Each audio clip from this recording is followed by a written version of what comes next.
የብሔራዊ ባንክ የኢትዮጵያ መንግስት ማንኛውንም እርምጃ ከመውሰድ የሚቆጠብ አይሆንም። አካውንት በመዝጋት ብቻ የሚመልስ ነገር እንዳልሆነም በግልጽ ማንሳት እፈልጋለሁ።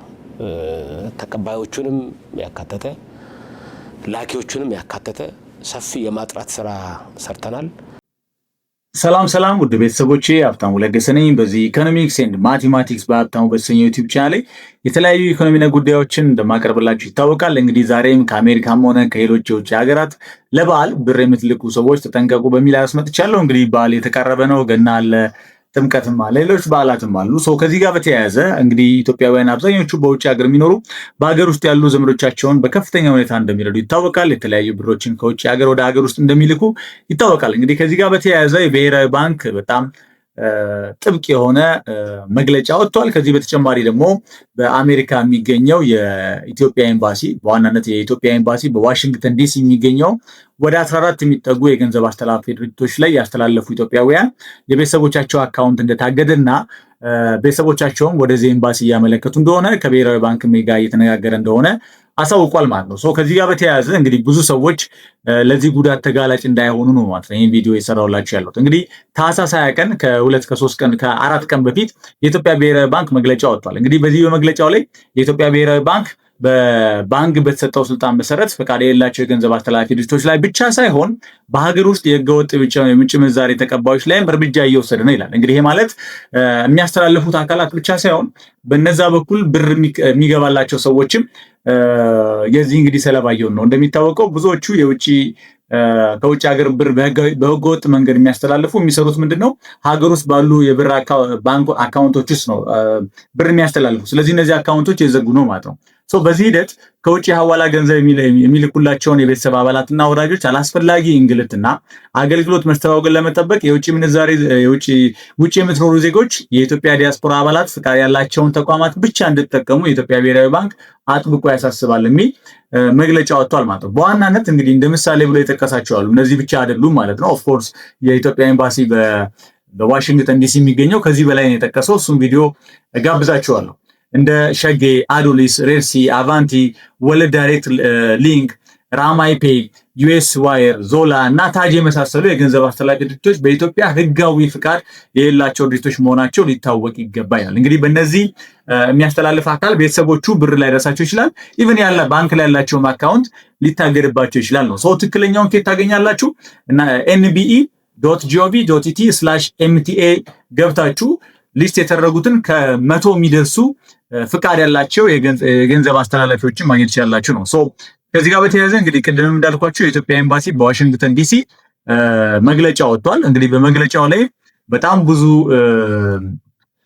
በዛ በዋሽንግተን ዲሲ አካባቢ የሚኖሩ ሰዎች በእነዚህ በህገወጥ በሆኑ የገንዘብ አስተላላፊ ድርጅቶች ለቤተሰቦቻቸው ብር ቢልኩም ነገር ግን የቤተሰቦቻቸው የባንክ አካውንት እንደታገደባቸው አመልክተዋል። እንግዲህ የኢትዮጵያ ኤምባሲም ከብሔራዊ ባንክ ጋር እየተነጋገረ እንደሆነ ነገር ግን ደግሞ ሌሎችም በተመሳይ ችግር እንዳይጋለጡ ወደ 14 የሚጠጉ የህገወጥ የብር አስተላላፊዎችን በዛ አካባቢ የሚገኙትን እንግዲህ በቪዲዮ ሰርቶ ፌስቡክ ፔጁ ላይ ለቋል። እስኪ እሱን ጋብዣችሁ ልመለስ። በአሜሪካ ለሚኖሩ የኢትዮጵያ ዲያስፖራ ማህበረሰብ አባላት የተላለፈ አስቸኳይ ማሳሰቢያ።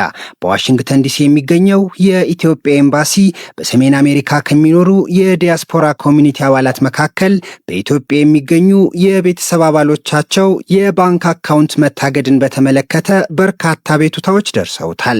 ኤምባሲው ጉዳዩን ከኢትዮጵያ ብሔራዊ ባንክ ጋር እየተነጋገረ ሲሆን የታገዱት አካውንቶች በኢትዮጵያ ብሔራዊ ባንክ ፍቃድ በሌላቸው የገንዘብ አስተላላፊ ድርጅቶችና ሐዋላዎች አማካኝነት የተላኩት መሆናቸውን ብሔራዊ ባንኩ አረጋግጧል። በኢትዮጵያ ብሔራዊ ባንክ በኩል የንግድ ፍቃድ በሌላቸው አካላት አማካኝነት የሚደረጉ የገንዘብ ዝውውሮች በሀገሪቷ የፋይናንስ ሕግ መሰረት በጥብቅ የተከለከሉና የወንጀል ተጠያቂነትን የሚያስከትሉ ናቸው። ይህን አስመልክቶ የኢትዮጵያ ብሔራዊ ባንክ በተደጋጋሚ ማሳሰቢያ የሰጠ መሆኑ ይታወሳል። ይሁን እንጂ ችግሩ አሁንም የቀጠለ በመሆኑ በተለይም በዲኤምቪ አካባቢ የምትኖሩ የዲያስፖራ አባላት ገንዘብ የምትልኩላቸው ኢትዮጵያውያን ቤተሰቦቻችሁ ላልተፈለገ እንግልት እንዳይዳረጉና የሕግ ተጠያቂነት እንዳያስከትልባቸው ከኢትዮጵያ ብሔራዊ ባንክ ፈቃድ ከሌላቸው ከሚከተሉት የገንዘብ ማስተላለፊያዎች ገንዘብ ከመላክ እንድትቆጠቡ ብሔራዊ ባንኩ አስታውቋል። አንደኛ፣ ሸጌ የገንዘብ ማስተላለፊያ፣ ሁለተኛ፣ አዱሊስ ገንዘብ ማስተላለፊያ፣ ሶስተኛ፣ ባናና ፔ የገንዘብ ማስተላለፊያ፣ አራተኛ፣ ሬድሲ የገንዘብ ማስተላለፊያ፣ አምስተኛ፣ አቫንቲ የገንዘብ ማስተላለፊያ፣ ስድስተኛ፣ ወርልድ ዳይሬክት ሊንክ የገንዘብ ማስተላለፊያ፣ ሰባተኛ፣ ራስሚ ፔ የገንዘብ ማስተላለፊያ፣ ስምንተኛ፣ ዩኤስ ዋየር የገንዘብ ማስተላለፊያ፣ ዘጠነኛ፣ ዞላ የገንዘብ ማስተላለፊያ፣ አስረኛ፣ ታጅ ፋይናንሻል ሰርቪስ እና ሌሎች የንግድ ፍቃድ የሌላቸውን አካላት ያጠቃልላል። ስለሆነም ለቤተሰቦቻቸው የምትልኩት ገንዘብ ያለምንም ስጋት እንዲደርስ ከኢትዮጵያ ብሔራዊ ባንክ ሕጋዊ ፈቃድ ያላቸውን የገንዘብ ማስተላለፊያ ድርጅቶች ብቻ እንድትጠቀሙ በጥብቅ ማሳሰብ እንወዳለን። ለተጨማሪ መረጃ የኢትዮጵያ ብሔራዊ ባንክ ድረገጽ www.nbe.gov.et ላይ በመግባት የሕጋዊ ተቋማትን ዝርዝር ማግኘት ትችላላችሁ። የኢትዮጵያ ፌዴራላዊ ዴሞክራሲያዊ ሪፐብሊክ ኤምባሲ ዋሽንግተን ዲሲ። እንግዲህ ያው እንደተከታተላችሁት ነው የኢትዮጵያ ኤምባሲ ዋሽንግተን ዲሲ የሚገኘው እንግዲህ የተለያዩ ህገወጥ የገንዘብ አስተላላፊ ድርጅቶችን እንግዲህ ለመግለጽ ሞክሯል፣ ማስጠንቀቂያም ሰጥቷል ማለት ነው። ከዚህ ጋር በተገናኘ እንግዲህ ከሁለት ወር በፊት የአሁኑ የብሔራዊ ባንክ ገዢ ዶክተር ኢዮብም ተመሳሳይ አይነት መግለጫ ሰጥተዋል። ወደ መጨረሻው አካባቢ ጋብዛቸዋለሁ። ነገር ግን ትክክለኛዎቹ እነማን ናቸው የሚለው ነው። እንግዲህ ትክክለኛዎቹን ቅድም እንደነገርኳችሁ የኢትዮጵያ ብሔራዊ ባንክ ኦፊሻል ዌብሳይት ላይ nbe.gov.et/mta ላይ ብትገቡ ትክክለኛ የሆኑትን የገንዘብ አስተላላፊዎች ማግኘት ይቻላችሁ። ሶ መኒ ሬሚታንስ ትራንስፈር ኤጀንሲስ በስነ ስርዓት ላይ ተቀምጠው አሉ። ከዚህ ጋር በተያያዘ ደግሞ ችግር ከገጠማችሁ ወደ 6230 ላይ መደወል እንደምትችሉም እዚሁ ሪፖርት ላይ አስቀምጧል። ሶ 100 ስለሆኑ ሁሉንም ማንበብ አንችልም፣ ግን እንድታዩዋቸው ምናልባት ዌብሳይት ላይ መግባት የማትችሉ ከሆነ እነዚህ ናቸው። እነዚህ ወደ 100 የሚጠጉ የተለያዩ የህጋዊ ፍቃድ ያላቸው የገንዘብ አስተላላፊ ድርጅቶች ናቸው ማለት ነው። በእነዚህ ብቻ በመላክ ራሳችሁን ከተለያዩ አደጋዎች መጠበቅ ትችላላችሁ ማለት ነው። ምናልባት ይህን ቪዲዮ ፖዝ አድርጋችሁ ማየት ትችላላችሁ። ከዛ በፊት ግን እንደ መውጫ የሚሆን ዶክተር ኢዮብ ከሁለት ወር በፊት ያስተላለፉትን መልእክት ልጋብዛችሁ። የብሔራዊ ባንክ የኢትዮጵያ መንግስት ማንኛውንም እርምጃ ከመውሰድ የሚቆጠብ አይሆንም። አካውንት በመዝጋት ብቻ የሚመልስ ነገር እንዳልሆነም በግልጽ ማንሳት እፈልጋለሁ።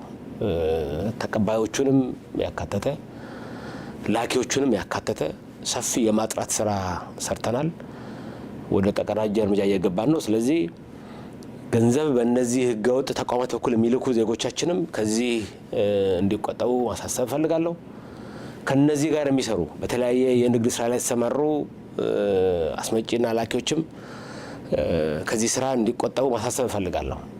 የምንወስደው እርምጃ የማያዳግም የኢትዮጵያን ህግ የጠበቀ የዓለም አቀፍ ህግን የጠበቀ የተናበበ እርምጃ ስለሚሆን አስፈላጊው ጥንቃቄ እንዲደረግ ማሳሰብ እፈልጋለሁ። በአጠቃላይ ግን ያየነው ነገር በሀገር ደረጃ በጣም ከፍተኛ የሆነ የውጭ ምንዛሪ አቅርቦት አለ። ብሔራዊ ባንክ የሪዘርቭ አቅሙ በጣም እየጨመረ ነው የመጣው። ይህንን በተከታታይነት በጨረታ ለባንኮች የሚያቀርብ ይሆናል። የኤክስፖርት ፕሮጀክሽናችንም በጣም ተስፋ የሚሰጥ ነው። ለባንኮቹም ለሐዋላ አስተላላፊዎቹም ያነሳንላቸው ይህንኑ ነው። አስፈላጊውን ድጋፍ ሁሉ እናደርጋለን።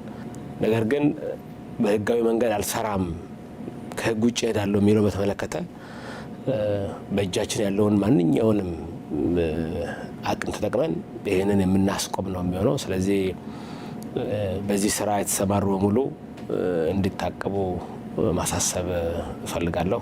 አመሰግናለሁ።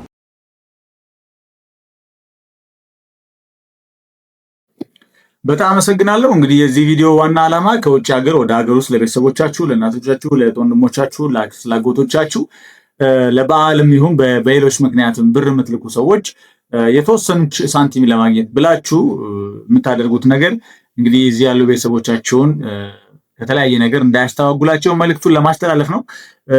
ኦፍኮርስ የተለያዩ ሜንስትሪም ሚዲያዎች ይህን ነገር ለመዘገብ ሞክረዋል፣ ግን በዚህ ልክ ሲሰራበት አላየሁኝም። ይሄ በላባችሁ ያመጣችሁትን ነገር ሌላ ጉዳት ሊያስከትልባችሁ የሚችል ስለሆነ መስሎ ስለተሰማኝ ነው የሰራሁት። ቻናሉ ኢኮኖሚክስ ኤንድ ማቴማቲክስ ባይ ሀብታሙ ነው። በዚህ ቻናል የተለያዩ ኢኮኖሚ ጉዳዮችን ዳስሳለሁ።